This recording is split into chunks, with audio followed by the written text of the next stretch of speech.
हा जो गहू बघितला सपाटीला होते आणि जमीन चांगली होती. चांगल्या जमिनीतला गहू होता तो आणि सगळ्यात चांगली ओंबी आणली सरांनी. ही तुमची ओंबी म्हणजे साधारण 1.5 पट मोठी आहे ती. डबल आहे, डबल आहे. डबल. याच्यामध्ये दाणे जे आहे ना हा ते याच्यामध्ये साधारणतः 18 ते 20 दाणे आणि याच्यामध्ये डायरेक्ट 30च्या वरती. हा बरोबर आहे. म्हणजे डबल आहे. हा डबल वरून याचे दाण्यांचा आकार मोठा आहे ना चांगला. बरं. जमीन वाळसऱ्याची. हो 12 गुंठ्यामध्ये तुम्हाला काही नाही म्हटलं तरी 5-6 पोते कुठंच नाही गेले. 10 पोते होतील. आता आमचा काही अंदाज असतो ना, शेती करताना कसं आहे आम्हाला त्या छोट्या छोट्या गोष्टीचा आहे. अंदाज येतो तो. म्हणजे एकंदरीत तुमचा जो गहू आहे हो हा खरोखर रेकॉर्ड तोडलं त्यांनी या वावराचं. हा बरोबर आहे. हा? मला सांगा सर, जवळजवळ 1.5 ते 1.25 गुंठ्याला एक पोतं होणार आहे.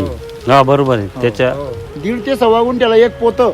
बरोबर आहे. हा म्हणजे एक पोत्याची किंमत किती आहे क्विंटलची आज? साधारण 3500 ते 4000च्या जवळपास आहे जसं म्हणजे बरोबर आहे मार्केट ना? पाहून. हो म्हणजे काही नाही म्हणलं तर 30-35 हजार रुपये होते या गावात. 30-35 हजारचा गहू तुम्हाला किती हजारात? 3 हजार.